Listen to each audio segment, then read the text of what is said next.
Hey guys, Darren Asbury here with Revital Outdoors, bringing you another exciting podcast. Tonight, we're going to go to the Shenandoah division of the BFL with Major League Fishing. We're going to talk to Mr. Lee Cox.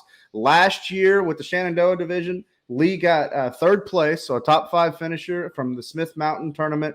Very, very excited to talk to another tournament angler that had success last year. He's going to talk to us about his tournament last year and what he predicts for this year. So very, very excited to talk to Lee. We'll bring him in just a minute. Before we get started, as always, make sure you subscribe to our YouTube channel if you haven't already. That way you get notified when all of our content is dropping. We're doing a lot of great stuff with the BFL anglers this year. We're very excited for that. Also, check us out on Instagram and Facebook. That's going to be Revital Outdoors. And then if you've never heard of Revital Outdoors, we're a premium CBD company. We make premium CBD products for all the outdoor enthusiasts out there. So if you have a neck and back, neck, shoulder discomfort, you have inflammation, joint problems, trouble sleeping at night. That's what our products are very, very good to help all anglers get through. Made of the greatest organic ingredients, THC free, and made right here in the United States. So very, very good stuff. Check us out on our website. We do sell all of our products on our website. That's www.revitaloutdoors.com. So that being said, let's go ahead and bring Mr. Lee Cox in. How you doing this evening, sir? Hey, Theron, how you doing? I'm doing great. I'm doing great. Thanks for coming on to our podcast. So Smith Mountain Lake, it's a very known bass fishery in the United States. A lot of great tournaments have been there in the past, a lot of big tournaments. Seems like a very, very fun lake. So tell us a little bit about your tournament last year, what transpired in practice, and how did you put it together for that top 5 finish? Well, I've been going to that lake for a long time, since back in the 90s. And we showed up, me and some friends. We stayed at a buddy's house, and I had a really tough practice. I'll tell you, I caught one fish in practice. Everybody I talked to was struggling. Was looking for beds. It wasn't happening. So at the last minute, I tied on a crankbait, and which was a Bandit 200 series, and just went out there and just started fishing. I knew they weren't on the beds that I seen, and they also weren't on the docks. And so I just went out and fished main lake stuff, went up in Craddock, went main lake up to mid lake, and basically was just fishing points and main lake riprap with this Bandit 200. It's the only bait I threw the whole time. And I was very fortunate and caught over 18 pounds for a third place finish. But practice was tough. I traveled with a couple touring pro guys, friends of mine, and they struggled to catch a couple fish. So I had very low aspirations of what I was going to do. I just went out there. I think I was in the top 20 as far as my takeoff. I pulled out right at the mouth, just barely outside the no weight, the no off limits, and threw it, caught a 3-pounder. And then it's okay, it's good. Went out and went up in Craddock and just started fishing main lake stuff, and was catching them really good. Just caught 10 good keepers. And I was surprised because my practice was just horrible. I mean, everywhere I went, they were not. So, yeah, the crankbaits, and that time of year, you can expect it depends on water temperature too. So April, I mean, I already know for a fact it's in the mid 50s right now and climbing. So, crankbaits may be a player. I think they're always a player, and a jig without a doubt. And if it gets up, cracking into the 60s, which it might, I'd be looking for beds. I'd be looking for secondary points leading into spawning coves and stuff like that. And then you might want to switch up to a Wacky Rig General or any kind of Wacky Rig finesse worm or a Cinco, and they're right at the beds, even if you can't see them, because sometimes they'll bed a little deeper. You'll just have to blind cast most of the time. Sometimes you can see them.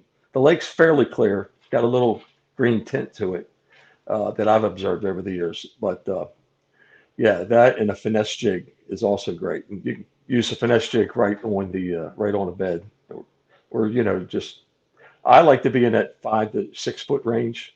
Is generally where I've been finding them at that time of year, early April. Not to say you can't catch them shallower or deeper, but that seems to be a prime spot, to get a bite.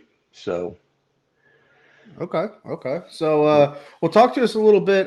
You said you were crankbait fishing, so I'm assuming you caught it a little bit before the spawn. So you were probably catching pre-spawn fish that were kind of getting ready to Yes. stage and move back up into the spawning Yeah, pouches. they're definitely pre-spawned right now. That's what's going on, and it could turn into a spawning situation if the water temperature gets up at the right, up into the 60s.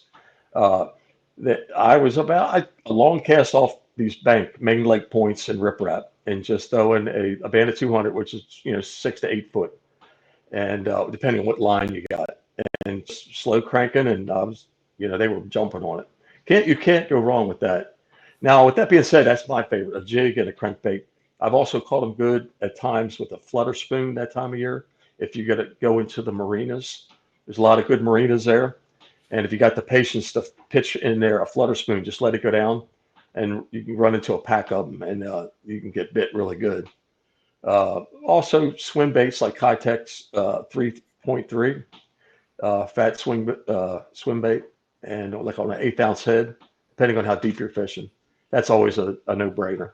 And jerk Okay. baits too. But I mean, you can still catch them on jerk bait, but if that water's climbing into the upper 50s, approaching 60, I probably would lay that down.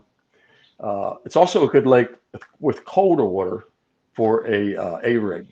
Caught them really good on an a rig before there, but I think we're already past that. Not to say you couldn't catch them, but I would if I was going to fish that tournament, which I still may, I would definitely be throwing a crankbait, small crankbait that gets you down at least to 6 foot, and fish that main lake stuff, and that would be a good thing. Traps also work good, but I think crankbait would be a better deal. Okay. Um, I got you. I got you. Are you targeting predominantly? I'm never, not really very familiar with Smith Mountain. Heard a lot about it, but not too familiar with it. So, are you targeting pretty much a largemouth? yes, yeah, there's smallmouth. As a matter of fact, the only fish I caught in practice that tournament last year was a smallmouth.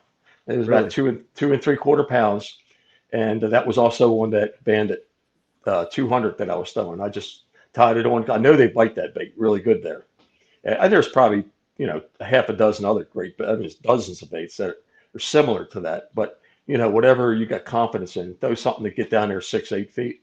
And, they bite it really good. But I caught the one smallmouth on that. And I've also caught smallmouth up there on A rigs on slightly colder water, like high 40s, low 50s. And they will bite an A rig really good. But you could tie a jig on and spend your whole tournament day working that jig, and they will bite a jig really good. Okay. Throwing in that anywhere from 6 to 14 feet of water. It's a beautiful lake. It's got a lot of natural rock.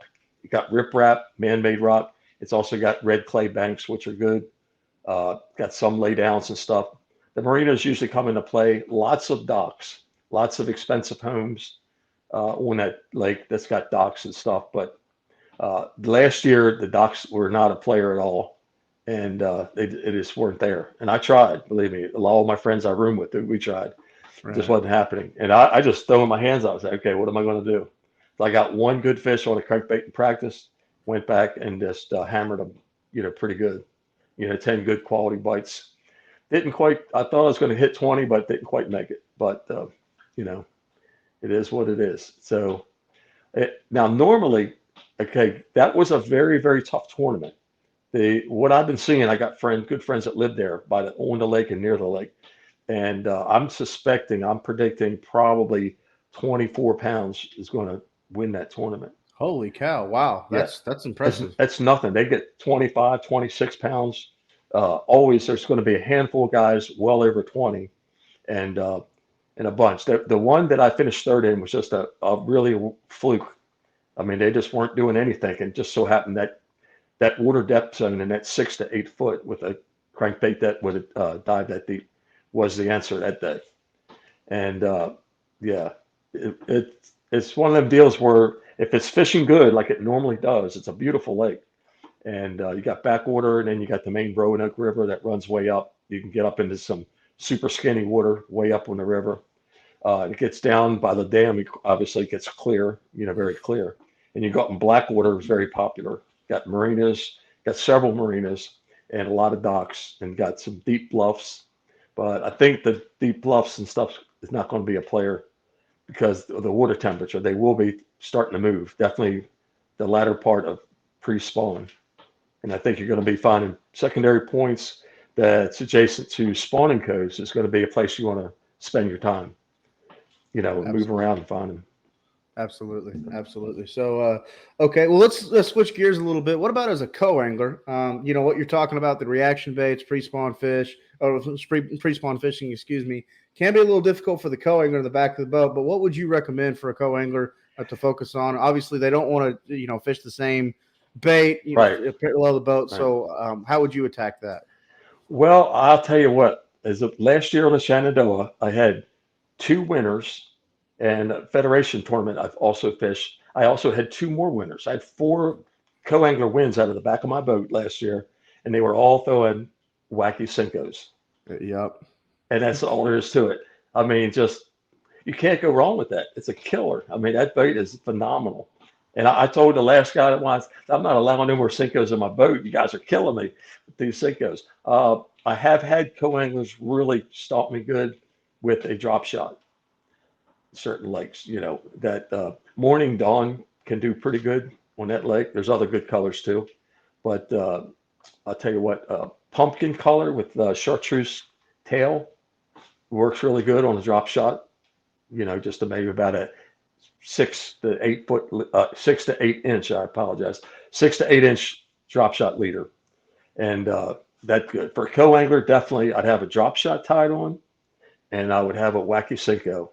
And if you have some super confidence bait that you like, go for it. But do not leave home without a wacky Cinco, because as a co-angler, I mean, you can do everything. You can skip it under docks. You can just do so much with it, and and they'll eat it. Right. A little finesse jig, something like that, maybe, or drop shot. But I will tell you that when I was catching them fish last year on that 200 Bandit, I have a box full of them. So my co-angler was throwing a Ned rig and wasn't getting bit at all. And I offered him, I laid it, I gave him back the same bait I was throwing. And he made a couple casts and he put it down. But there was enough fish there. I think if he had thrown that, he'd have, weighed in some fish. But Right. at that particular tournament, the Ned rig was not the answer.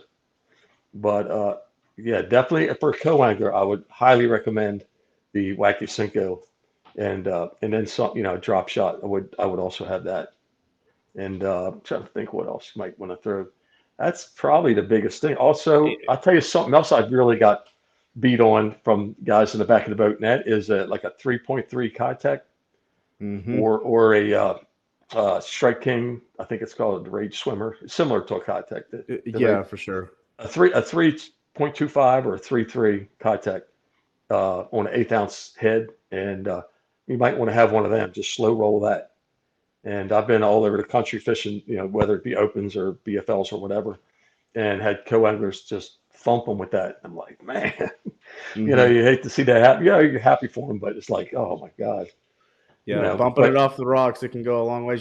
Speaking of the Wacky Worm with the co-angler, I've fished quite a few co-angler tournaments myself, and one thing that you're telling me that makes me understand why the Wacky Worm is so predominant this time of year on Smith Mountain. One thing I always, when I see this on the water, I will never put down a Wacky Worm. I'll get in the boat with literally 3 rods, and it's just 3 different variations of Wacky Worms. And that's right, if you see pollen on the water. If you see pollen, it's time to start throwing the Wacky Worm. That's just yeah, me. yeah, yeah. I'll tell you, it's a phenomenal bait. And I live near and guide on the tidal Potomac river, and you just don't want to leave home without that Wacky Cinco on that river. Oh my God, Yeah, you thing can is catch a phenomenal. Wacky. I've seen Wacky Worms on the Potomac almost win the All American, almost win tour events. You can literally throw it year round when it's not Yeah. frozen on the Potomac River. Usually, what happens, the boaters throwing the chatterbait, they're throwing a Mm-hmm. frog, they're doing their thing, and then the guy in the back is just pitching a Wacky Cinco. Oh, we got the net, got another one, got another one. It's like all day long. It's just so frustrating, because they're crushing me with that thing. And I've caught them good too. I've had some good finishes there last 2 or 3 years with the Wacky rig. But it's almost anywhere you go. I don't know where I wouldn't go, without some Cincos in the boat. Right, for sure. Or For some sure. variation. Yeah. But yeah, for the co-angler, I would definitely maybe have a 3-3 Kitech swim bait on an 1/8 ounce head and a Wacky Worm for sure. And, Absolutely. maybe a drop shot mixed in if you got confidence. If you don't have confidence, I wouldn't throw it. Just throw something that you have confidence in. But that time of year, because it'll catch them deep or shallow. And if they're moving up to the beds and they're in your boaters going in pockets and stuff like that, you definitely want that, Right, right. and So, you'll get bit real oh bad. yeah, a wacky worm and a drop shot, and that Kitech, it not only is a numbers game, but it can also produce the quality too. You'd be surprised the number of big fish you could catch on those little baits like that. So, Well, you ain't got to tell me. I was down at Lake Amistad and getting off track a little bit, but had a guy weighing a 6'5" on a tournament, a Bass Open, out of the back of my boat. I was like, my God, that thing was awesome. yeah, it'll definitely catch him. So, well, Lee, I really appreciate you coming on board with the podcast tonight. You gave us a lot of No great problem. information. Again, congratulations on your finish last year. Before we let you go, I know you got a lot of people that support you, a great family base as well. Anybody you'd like to mention before we get off here? Yeah, I just like to mention my fiance and her boys. They've been very supportive, and we all live together, and they've been very supportive of my fishing, and they help hold the fort down when I'm not around, traveling a lot, fishing the bigger tournaments and stuff like that. And my good friend Frank Ippoletti, a former tour fisherman, he's been like a brother to me, and he's also been my mentor for I don't know since we've been hanging out back in the '80s. So yeah, I'd like to give him a shout out. He's a great guy, and so that's about it. And that's all I got. I got you. So, well, Lee, I really appreciate you coming on board tonight. I know No you said you're problem. probably not going to fish all of the Shenandoah division tournaments this year. You may still jump into that Smith Mountain Right. tournament, but you are fishing the Toyota Series, so it's really cool to see you doing that. Good luck to you this year. Good luck to all the Thank you. anglers fishing with Major League Fishing. As always, thank you for tuning into this podcast. Again, we've been talking to Mr. Lee Cox, who finished third place last year in the Shenandoah BFL division tournament on Smith Mountain Lake. Be sure to subscribe to our YouTube channel before you get off here. And as always, thank you for tuning into this podcast. Be safe, everyone. God bless, and we will talk to everyone on the very next podcast.